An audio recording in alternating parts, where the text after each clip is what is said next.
పెట్లందు పోషకాల పెట్లు వేరయ్యా? పూర్తి వివరాలకు చదవండి రేపటి సాక్షి దినపత్రిక. తెలంగాణ హైకోర్టులో హీరో నాగార్జునకు ఊరట లభించింది. ఎన్ కన్వెన్షన్ కూల్చివేతపై స్టే విధించింది హైకోర్టు. కూల్చివేతలు ఆపాలని మధ్యంతర ఉత్తర్వులు జారీ చేసింది తెలంగాణ హైకోర్టు. ఎన్ కన్వెన్షన్ కూల్చివేతపై హౌస్ మోషన్ పిటిషన్ వేశారు నాగార్జున. దీనిపై విచారించిన ధర్మాసనం కూల్చివేతలు ఆపాలని ఉత్తర్వులు జారీ చేసింది. పిటిషన్ విచారణ ముగిసిన తర్వాతే చర్యలు తీసుకోవాలని తెలంగాణ ప్రభుత్వం, జీహెచ్ఎంసీ, హైడ్రాకు ఆదేశాలు జారీ చేసింది న్యాయస్థానం. చట్టవిరుద్ధంగా ఎన్ కన్వెన్షన్ సెంటర్ కూల్చివేయడం తీవ్రంగా బాధించిందన్నారు నాగార్జున. ప్రైవేట్ స్థలంలోనే ఎన్ కన్వెన్షన్ నిర్మాణం జరిగిందన్నారు. చెరువుకు సంబంధించి ఒక్క అంగుళం భూమిని కూడా తాము ఆక్రమించలేదన్నారు నాగార్జున. కేసు కోర్టులో ఉండగా ఇలా చేయడం సరికాదన్నారు. ఇలాంటి చర్యలతో ప్రజల్లోకి తనపై తప్పుడు సంకేతాలు వెళ్లే అవకాశం ఉందని, తన ప్రతిష్టకు భంగం కలిగేలా వ్యవహరించారంటూ మండిపడ్డారు. కూల్చివేతకు వ్యతిరేకంగా గతంలో ఉన్న స్టే ఆర్డర్ను సంగతిని గుర్తు చేశారు నాగార్జున. ఉదయం నుంచి ఎన్ కన్వెన్షన్ను హైడ్రా అధికారులు కూల్చివేశారు. ఉదయం 6 గంటలకు కూల్చివేతలు మొదలయ్యాయి.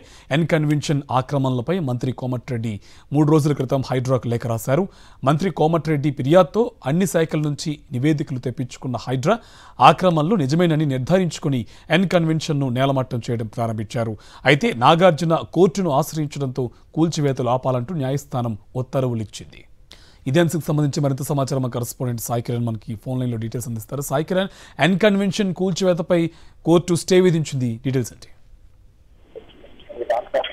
కార్తిక్, నాగార్జునకు సంబంధించినటువంటి ఎన్ కన్వెన్షన్ అయితే కానామెట్లో ఉందో అది ఉదయం నుంచి కూడా హైడ్రా అధికారులు కూల్చివేతలు చేశారు. దాదాపు మధ్యాహ్నం వరకు నీలమట్టం చేశారు. అయితే ఇప్పటికే నాగార్జున హైకోర్టును ఆశ్రయించారు. హైకోర్టును ఆశ్రయించడంతో హైకోర్టు దీనిపైన ఈ కూల్చివేతల పైన స్టే విధిస్తూ మధ్యంతర ఉత్తర్వులు జారీ చేసింది. అయితే తను పూర్తిగా కూడా ప్రైవేట్ స్థలంలో ఈ ఎన్ కన్వెన్షన్ నిర్మించాను, ఎక్కడ కూడా చెరువును కబ్జా చేయలేదంటూ కూడా నాగార్జున హైకోర్టును ఆశ్రయించారు. అలాగే ఉదయం నుంచి ఎక్కడ కూడా తనకు ఒక్క నోటీస్ కూడా ఇవ్వకుండా, ఈ సమాచారం లేకుండా ఈ కూల్చివేతలు ప్రారంభించారు. గతంలో కూడా అధికారులు దీన్ని కూల్చడానికి వచ్చినటువంటి సమయంలోనే హైకోర్టు ఆశ్రయించారు. అప్పుడే స్టే విధించింది. ఇది స్టే ఉన్నటువంటి సమయంలో ఈ విధంగా వచ్చి ఎటువంటి సమాచారం లేకుండా మళ్ళీ కూల్చివేతలు ప్రారంభించడం తనని బాధించింది. అలాగే తను ఒక ఆక్రమణదారుడు, తన కబ్జాదారుడు అంటూ కూడా దీని ద్వారా బయటకు సంకేతం వెళ్తుంది. కాబట్టి తను సోషల్ మీడియా వేదికగా కూడా ఇది ఎట్టి పరిస్థితుల్లో కూడా ఇది కబ్జా చేసి కట్టింది కాదంటూ కూడా ఆయన చెప్పడం జరిగింది. సో కోర్టు కూడా ప్రస్తుతానికైతే దీని మీద స్టే ఇచ్చింది. కానీ ఈ లోపే నాగార్జునకు సంబంధించిన ఎన్ కన్వెన్షన్ పూర్తిగానైతే నిలమట్టడం జరిగింది. మరి తదుపరి దీనిపైన నాగార్జున ఏ విధంగా స్పందిస్తారో కూడా చూడాల్సింది. అండ్ ఇంకోటి, దీనిపైన కోమటిరెడ్డి వెంకటరెడ్డి కూడా ఒక లేఖ రాశారని చెప్తున్నారు. సో దానికి సంబంధించి డీటెయిల్స్ అంటే 21వ తారీఖున కోమటిరెడ్డి వెంకటరెడ్డి సినిమాటోగ్రఫీ మంత్రిగా కూడా ఉన్నారు. ఆయన కూడా ఈ తొమ్మిడికుంట చెరువుకు సంబంధించి పక్కనే ఆనుకొని ఉన్నటువంటి స్థలంలో నాగార్జున ఎన్ కన్వెన్షన్ పూర్తిగా ఎఫ్టీఎల్ ల్యాండ్ లో ఉంది. ఇది చెరువుకు సంబంధించిన ల్యాండ్ లో ఉంది కాబట్టి దీనిపైన యాక్షన్ తీసుకోవాలంటూ హైడ్రా కమిషనర్ ఉన్నటువంటి రంగనాథ్ కు ఒక లేఖ రాశారు.